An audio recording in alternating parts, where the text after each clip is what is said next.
Mano, o mundo ainda tava utilizando o disquete. O YouTube não existia. O Instagram não existia. E a internet, mano, não tinha banda nem pra carregar a porra de uma foto. Porém, mano, tinha um console na tua sala que ele era capaz de rodar um jogo que era quase impossível pra ele rodar na época. 3 cidades, áreas rurais enormes, um deserto, uma floresta, montanhas, rios, trilhos de trem, mais de 200 missões em todo o jogo, mano. Carro, motos, aviões, bicicletas, pedestres com rotinas, polícia, mano, com inteligência artificial e um protagonista que ficava gordo se você comesse demais.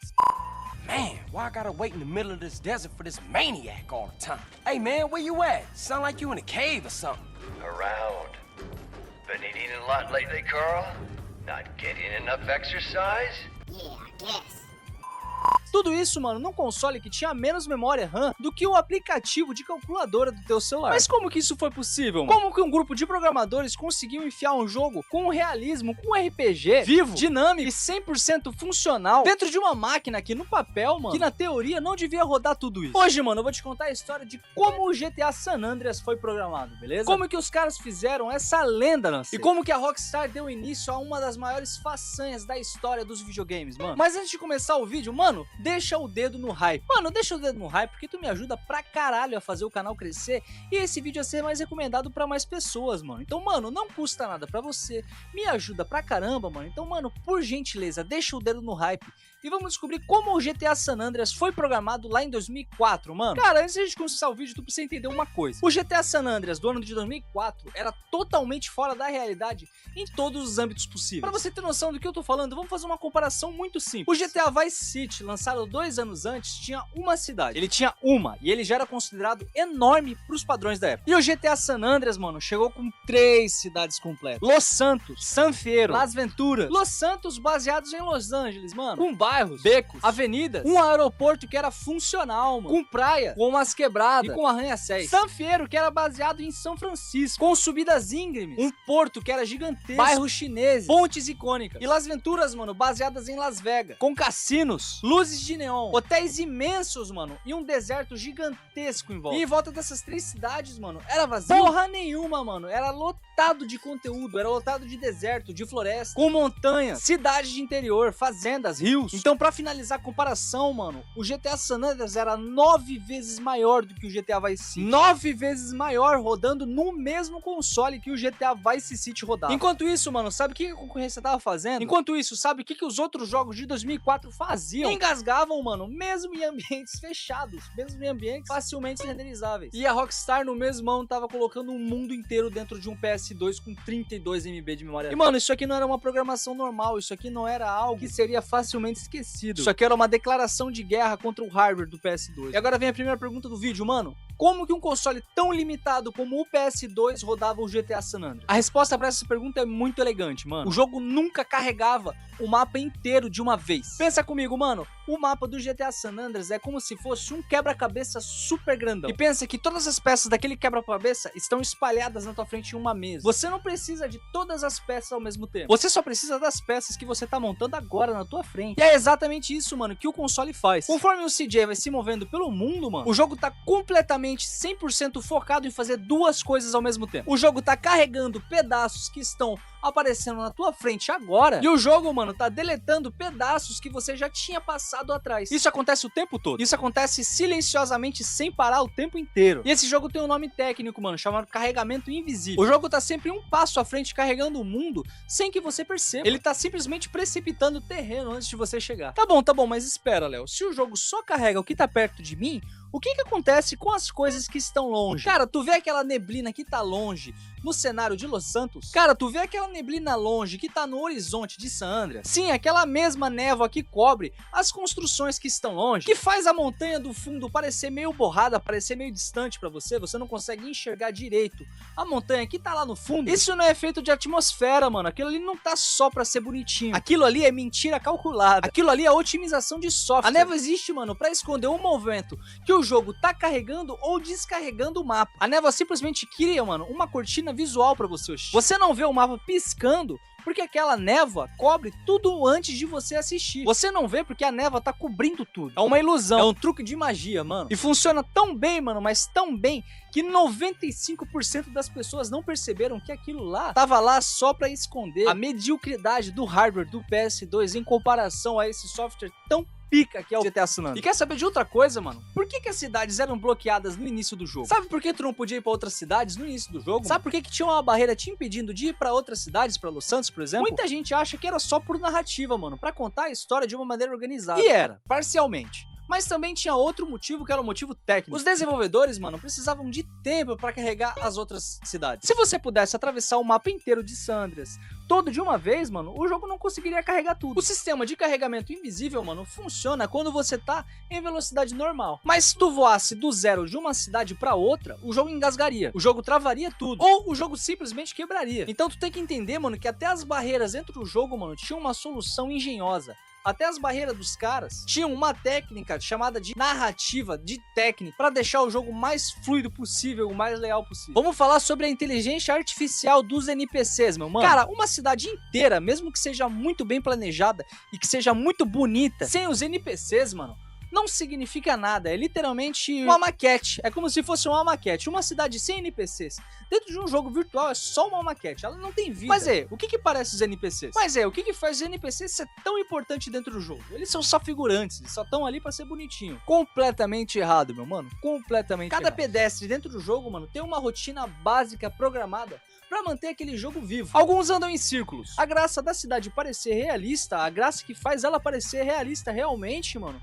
é a existência desses NPCs. É a existência, mais especificamente, da rotina desses NPCs. Porque quando você quebra a rotina deles, quando você ateia fogo num carro, quando você rouba um carro, quando você dá um tiro pro alto dentro de um jogo, quando tu começa uma confusão, quando você tira alguém na mão dentro do jogo, cada NPC vai reagir de uma maneira diferente. Alguns fogem, outros ligam o carro, alguns vazam, outros reagem. É exatamente essa reação deles, mano, que faz esse jogo parecer tão realista e tão imersivo. Você realmente se sente dentro do mapa do GTA San Andreas, tá ligado? Aquele mundo realmente te responde e te adequa, te coloca no teu lugar, tá ligado? Mas agora, saindo um pouquinho do NPC, mano, vamos entrar num outro sistema que é muito semelhante às IAs do NPCs. Vamos entrar nas IAs do trânsito. Cara, o trânsito do GTA San Andreas é o mais impossível pro seu tempo, mano. Os carros obedeciam os semáforos, desviavam de obstáculos, buzinavam quando você cortava eles. Quando você parava no meio da rua, os carros tentavam desviar de você. Às vezes eles conseguiam, às vezes eles simplesmente batiam na tua traseira. E tinha aquele engarrafamento maluco que um carro ia batendo no outro e pum, pum, muito foda aquele jogo. Mas como é que isso funcionava na prática, mano? Cara, cada veículo dentro do jogo não tem especificamente uma visão, ele não enxerga o que tá na frente dele, ele não tem uma inteligência total pra isso. Ele tem basicamente, mano, um sistema que nem uns trilhos de trem. Ele tem aonde ir todo dia, ele tem os lugares que ele vai passar todos os dias dentro do jogo, ele tem os horários que ele vai passar dentro do jogo. Sim, ele consegue identificar quando tem alguma coisa na frente dele,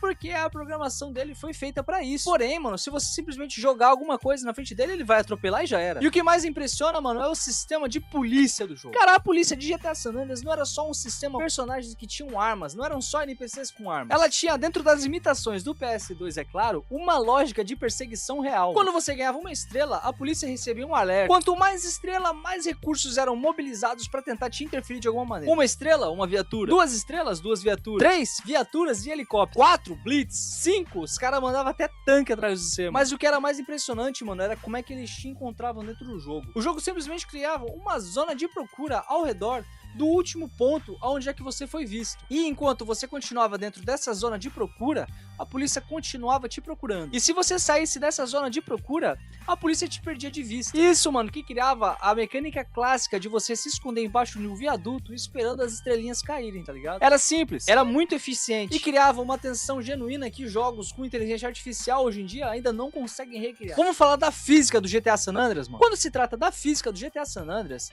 a física do GTA SA era muito limitada. Os carros batiam de um jeito meio borrado. Os corpos NPC, quando caía, mano, pareciam uns bonecos de madeira, todo duro, todo quadrado. As colisões eram 100% previsíveis. Mas sabe o que a Rockstar fez, mano? Ela fez tudo isso parecer satisfatório. Cara, tem muita diferença entre uma física realista e outra física que dá prazer. E os programadores da Rockstar Games, mano, entenderam essa parada antes de todo mundo. Por exemplo, quando um carro capota dentro do jogo, aquela física ali não parece nem de longe real. Porém, tem uma dramaticidade ali, tá ligado? Uma alta dramaticidade que nem na vida real poderia ser replicada, tá ligado? O carro quica que nem maluco, vai pros cantos e é quadrado e dá aqueles sons. E à medida que é emitido os sons, mano, vai dando uma certa sensação de prazer, porque o jogo parece muito realista, muito coerente com a realidade e a física de dentro do jogo mesmo. E outra coisa sobre a física do jogo, mano, é o Ragdoll. Cara, Ragdoll é basicamente a física que controla quando o corpo cai, quando o corpo é atingido, quando perde o equilíbrio. Cara, o Ragdoll de GTA San Andreas era, vamos dizer, charmoso, tá bom? Não era feio, era charmoso. Quando você atropelava um NPC, o corpo daquele NPC não reagia de uma maneira realista, mas sim de uma maneira única, de uma maneira cômica, sem peso. Era quase que cartunesco, mano, mas pro ano de 2003 aquilo ali era perfeito. Os jogos da época, mano, quando um personagem era atropelado, o personagem simplesmente morria. E ele sumia ou ele ficava congelado no chão. Mas o GTA San Andreas, mano, não, era totalmente diferente. O GTA San Andreas tentava simular o impacto físico e criou a física mais engraçada dos videogames, né, mano? Aquela física toda dura. Parece que o personagem é feito de papelão, tá ligado? É muito engraçado. Agora, saindo da física, mano, vamos falar sobre o sistema de missões do GTA San Andreas. Como é que eles foram programados? Por fora parece muito simples, né, mano? Tu chega a determinado ponto, aquela missão starta e já era. Começou a missão ali. Mas por dentro, mano, cada missão é basicamente um roteiro escrito detalhadamente como que vai funcionar dentro do jogo. Mano, as missões dentro do GTA San Andreas basicamente são marcadas por scripts. Quando você chega a determinado ponto, uma missão, uma cutscene começa a rolar na tua tela e a missão starta. E cada missão, mano, tem um conjunto de scripts. Cada missão tem um conjunto de instruções pra você fazer. E agora, mano, vamos entrar na parte onde é que você vai olhar pro PS2 de uma maneira diferente pro resto da vida. As limitações do PlayStation 2, mano. Cara, o PS2 tinha 32 MB de memória RAM. Eu acho que uma foto hoje em dia tem mais memória do que isso. E dentro desses 32 MB de memória RAM, o PS2 precisava guardar o pedaço do mapa que você tá vendo, o modelo 3D dos personagens, as texturas do ambiente ao redor, os scripts das missões, os sons, as músicas que tocavam na rádio, as variáveis do seu personagem, tipo correndo, socando, atirando, tudo isso junto, mano. Tudo isso com 32 MB de memória RAM. Mas como é que os caras fizeram isso, mano? Como é que os caras fizeram tudo isso em 32 MB de memória RAM? A Rockstar era especialista em fazer truques, mano, de memória. Vamos pro truque número 1, mano, o truque de texturas compartilhadas. Em vez de você criar centenas de texturas para todos os prédios do jogo, o jogo utilizava a mesma textura em dezenas de prédios diferentes. A parede do prédio A se parecia muito com a parede do prédio B, porque era literalmente a mesma parede. Era literalmente o mesmo arquivo na memória. Economizava a memória sem que você percebesse. Vamos pro truque número 2, mano, o detalhamento progressivo. Existe uma técnica chamada LOD, Level of Detail. Quanto mais longe de você as coisas dentro do jogo, mano, menos detalhada ela precisa ser. Até mesmo porque tu não vai ver elas. Você não vai estar vendo um caminhão que tá, tipo, a 300 metros de distância de você dentro do jogo. Então aquele caminhão não precisa estar com um nível de detalhamento alto, mano, porque você não vai estar vendo ele de perto. Um carro a 100 metros de distância, a 200 metros de distância de você, é a mesma coisa que uma mancha colorida. Já que não tá próximo de você, você não precisa ver com alto detalhamento. Isso aí economizava um processamento do caralho pro hardware. Truque 3, meu mano, sons comprimidos ao máximo possível. Cara, os arquivos de áudio do jogo foram comprimidos ao máximo possível, do medida do aceitável, tá ligado? Não eram alta qualidade. Eles eram suficientemente bons e suficientemente convincentes para tocar nos alto-falantes das televisões da época. Cada kilobyte economizado em um som, mano, era um kilobyte disponível a mais para carregar outra coisa dentro do jogo. Truque número 4, meu mano, os NPCs descartáveis. Cara, os NPCs que saíam de fora do alcance da tua visão dentro do jogo não eram simplesmente deletados. Eles não iam para lugar algum. Eles não desapareciam. Aqueles NPCs eram reaproveitados, mano. Eles eram recolocados na tua frente. E isso, mano, desocupava um armazenamento muito grande. Por exemplo, o jogo não precisava recriar aquele NPC de novo. Ele não tinha todo esse processo. Ele simplesmente trocava o NPC de lugar. Ele não excluía o NPC, ele não fazia nada com aquele NPC. Ele simplesmente fazia essa troca. Ele colocava o NPC que você não estava mais vendo na tua frente pra você. Mas ver. Esse foi o vídeo, rapaziada. Se você gostou, deixa o like, se inscreve no canal e é nóis, mano.